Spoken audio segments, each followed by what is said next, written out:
So I don't know what Mario's thinking. Like, he sees the animal coming. He's looking through the viewfinder, so I'm thinking, Mario, you know the animal's getting closer, closer. Fire! A fire on the mountain.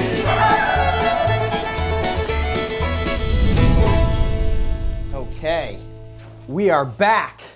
What's going on, Coyote Pack, and welcome to another episode of Howlin' with the Pack. I think this is this is the fourth time I've done this, and I'm thrilled to be back in the office because we have been traveling like crazy lately, getting ready to release all sorts of new content. Now, last time I said to you guys, put some themed questions in the comment section and let's talk about the process of filmmaking and what it takes for us to get these episodes out there to you guys on the Brave Wilderness channel. But before we get into that, the first thing we're gonna do is announce the winner of the official Coyote Peterson versus the Gila Monster poster. And yes, this one is autographed. And the winner, there are a lot of you who had amazing comments, but the winner goes to, I can't pronounce this. So we're gonna put it up on the screen with the great comment, and it's some letters and some numbers that sort of end in crazy, but the A in the crazy is a 4. So congratulations to you. You won the poster. Make sure your contact info is available on your YouTube page, and we will write to you directly. Our social media director will contact you. Congratulations, you have won this poster. Okay, getting into it. Now, we are gonna give something away cool today, guys. Give something away today that is cool. I don't know if I phrased that properly, but yes, there will be a giveaway at the end of this video, so stay tuned until the end. Now, we've got 15 minutes together. I've got some great questions lined up, and so far we're only about 30 seconds in, so this is perfect. All right, guys, so let's see. The first question having to do with the filmmaking process. This one comes in from Diamond Dazzle Vlogs, and Diamond Dazzle asks, have you ever ruined some expensive filming equipment while filming? Yes, we have. Specifically, I am really good at accidentally destroying cameras. I've had snapping turtles bite cameras and they've smashed the lenses on the front. I've actually also had an alligator snapping turtle bite through the LCD screen, you know, the little fold out LCD screen. One time I was filming an alligator snapping turtle underwater, wasn't paying attention, the turtle came up and its beak went right through the screen, it filled up with water. And let me tell you guys, you can't use the camera really well if you can't see the LCD screen. There have also been a couple of different times where I have lost cameras, specifically in the water when filming with, of course, snapping turtles. Oftentimes, if I've had a camera placed on my hand, we actually don't do this anymore because we found that the snapping turtles actually grip onto the cameras and rip them off of my hand. And there was this one incident where I caught this huge turtle, came up to the surface, was super excited. This was in the first season of Dragon Tales. Actually, I believe it was the episode where I caught Stumpbeak, and I was kind of wrestling around with the turtle in the water, and in that process, it ripped the camera off of my hand, and after we were done filming the episode, we didn't cut during the midst of the episode, but at the end, Mark was like, where did the GoPro on your hand go? And I said, ooh, yeah, it looks like the turtle may have ripped it off when I was in the water. I actually got back down into the water and swam around feeling in the mud, trying to find the camera, but lo and behold, I could not find it. So somewhere out there in the wilderness, in a swamp, at Ashton Pond, actually, in Columbus, Ohio, there is a GoPro with some epic footage on it buried at the bottom of the pond. Now, I say that, but guys, do not go out there looking for that camera. It is long gone. This was years ago. Trust me, it is buried down in the primordial ooze. So yeah, guys, sometimes equipment does get broken. A lot of the gear that we use is rather expendable in the sense that when we film in environments, we oftentimes expect that something may happen. We could get stuck in a rainstorm. Mario could be on a kayak filming me and he could fall off the kayak and the camera could go into the water. Mark could be out in the desert climbing on rocks and drop a camera and the lens could shatter. There are many different opportunities for these cameras to get destroyed. Therefore, we oftentimes use equipment that is not crazy expensive. Great question, Diamond Dazzle. Whew, man, love howling with the pack. Okay, this next one comes in from Pigeon Beervis. Pigeon Beervis? It looks like it's supposed to say Pigeon Beavis, but we'll just put the spelling of that one up there on the screen. And Prigion? I don't know, I'm not real good at pronouncing these things, guys, asks, "Hi Coyote, what parts of post-production, like editing, encoding, etc., have you done in person, and have your tasks changed with the growing success of Brave Wilderness?" That's a great question. And the reason that I picked that is because most people don't realize is that for the first 2 seasons of the Breaking Trail series, the Dragon Tail series, everything that was on the Brave Wilderness channel, I actually was the editor. So not only am I writing the voiceover scripts that give you those build-ins for the intros and the outros, but I also was doing a lot of the editing. So for a long time, it was just myself and Mark working for the Brave Wilderness channel. And we would go out into the field, capture all of the footage, bring it back, and I would spend weeks in post-production editing together every episode. It was like putting together this amazing puzzle of B-roll shots and voiceover and animal captures in the field. And I did that for over 2 years before we got to the point where we could begin hiring other employees for the company.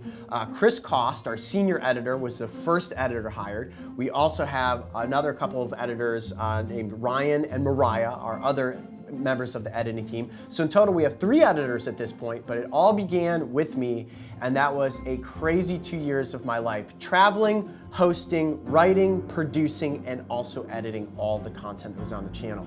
And I'm thinking back right now, I think the last episode that I edited entirely myself was actually the Wolverine episode. It's really titled Phantom of the Wilderness, but the title we gave it on YouTube was Face to Face with a Wolverine. So yeah, that was the longest episode I had ever edited, the longest episode at that point in time on the Brave Wilderness channel, and also the last episode that I cut myself. Great question there, Pigeon Beavis. Okay, this one comes in from EMD 1594. Have any of the animals you filmed ever attacked the equipment? What has been the worst damage so far? Now, I know I just said that sometimes snapping turtles bite the camera. My favorite thing to do is get GoPros underwater and get them right into the face of the camera, and then whoosh, boom, the snapping turtle lashes out and bites on it. And GoPros are pretty durable, so most of the time they survive. However, we've had several encounters working with cute, cuddly mammals, believe it or not, that love to attack the cameras. One of the most famous instances was when we were filming in the rainforest of Costa Rica and we had the encounter with the ocelot. And in the process of filming that episode, Mario got the camera a little too close and the ocelot lunged up and grabbed a hold of the fluffy thing on top of the microphone. Now, what you guys don't ever see on the cameras, sometimes you do if I'm holding the GoPro and you can see the camera, you've got the camera body and then there's a microphone that attaches to the top of it. And that wind guard on top, which we call a fluffy or a fuzzy, which kind of looks like a squirrel or a cute little forest animal, oftentimes will attract these mammals. They'll think, oh, cool, that's a toy, or that's something that I can eat. And the ocelot specifically jumped up, latched on with both of its paws and those razor sharp claws, and yanked it right off of the microphone and decided, well, this was gonna be a new toy.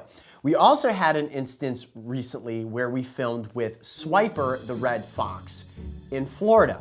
And for some reason, animals love to get close to Mario, and specifically the windjammer that's on Mario's camera, because in this instance, Swiper grabbed the microphone fuzzy again, ripped it off the camera again. So I don't know what Mario's thinking. Like, he sees the animal coming. He's looking through the viewfinder, so I'm thinking, Mario, you know the animal's getting closer, closer, and then the microphone fuzzy disappears. And that one was tough because Swiper did not want to give it back.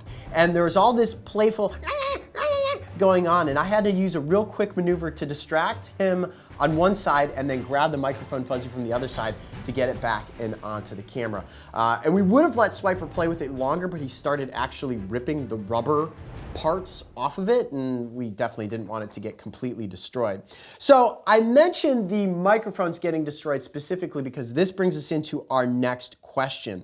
And this is a great one because people don't realize there's a lot of audio design done in post-production by the editing team to bring my voice front and center, to work in some of the background noises. Obviously, the music is a huge part of the episodes, and we'll get to that in a second. But this question comes in from Hard Light Hub. And Hard Light Hub asks, while on location, how do you keep the wind noise down in scenes? Is it based on waiting for a quiet time, or do you just do something else? The wind is one of the biggest, struggles we face. When you're producing out in the wilderness, the wind is always trying to attack you. Now, here in a studio situation, see this? I've got a little lav mic on, so if I do that, you guys can hear it. I try not to bump it, but that mic is picking up my voice loud and clear right here in a controlled studio space. There's no wind. We've got a lighting panel. There's a window here, but there's no outside environmental element that's going to alter this interaction that I'm having with you. But when we're in the wilderness, all of the elements are coming at you a million miles a second. And many times we've been in instances where we actually had a Dragon Tales episode earlier this year where Mario and I had caught these 2 snapping turtles and the wind was just going crazy. I mean, even with the wind jammers, which is the little fuzzy thing on top of the microphone, even sometimes the wind blasts through that. So you hear, as I'm trying to present, I'm like, I've got these 2 big turtles here. And oftentimes I will actually say to the camera, we got a lot of wind going here today, guys, so that you guys don't say, what is going on with their audio today? Why does this sound so muffled? Oftentimes when you're in an instance where you've made an amazing catch or you're in the heat of the moment with presentation, if the wind picks up, you just work through it. But we do our best to sort of reduce those wind noises in post-production. And one of the ways that we can hide some of those imperfections is actually with the music. Now, I know a lot of you have written in comments before and said, wow, you guys have such epic music in your episodes. And honestly, guys, the music is one of my favorite aspects of creating these episodes. You can write epic voiceover, you can get incredible shots out there in the field, but until you put that puzzle together and then you lace that music underneath, it really gives it its character, gives it its emotion. And for me, the music is so incredibly special because it causes, I think, myself as somebody who is making the content, but also trying to enjoy it as an audience member, and then certainly for all the Coyote Pack members out there watching, it gives you this sense of really feeling like you're immersed in that moment, and the emotion that the scene is bestowing upon you hits home when that right music track comes in and places perfectly. And I know with like these base camp episodes, we try to use music that's a little bit more lighthearted as compared to some of the more dramatic music that may happen during the process of an animal catch or an epic outro. I mean, some of the most epic music that Chris chose recently was in the King of the Savannah episodes, specifically Bite of the King, I think is what it was called, the second part, and that last piece of voiceover talking about the lion walking through the sunset, and that epic music really helps set the scene and makes the whole experience for everybody watching, at least we feel, so much I don't know, I guess more emotional is just the way to put it. I hear those tracks and I'm like, oh, the King of the Savannah, this is so cool.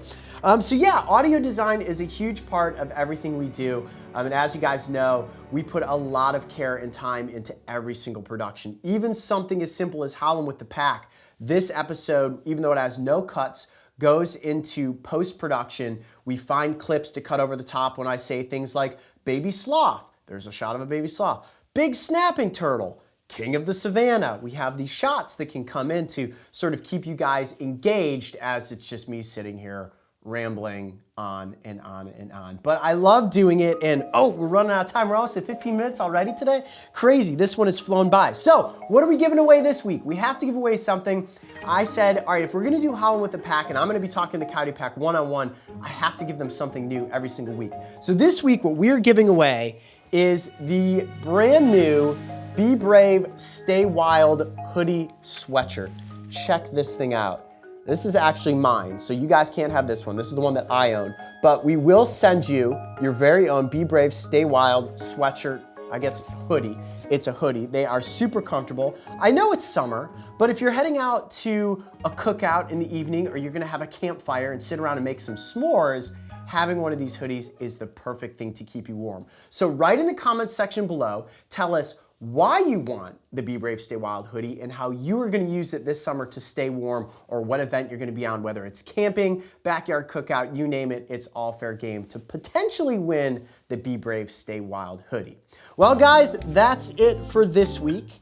And next week, well, I don't know if it'll be next week. I don't know when I'm filming the next one of these, but write in the comments section below, give me some ideas for the next thematic that we should talk about. We've spent a lot of time talking about equipment, inspirations. Let's come up with something new. You guys tell me what you want to talk about. I'll select some questions and answer them here on Howlin' with the Pack.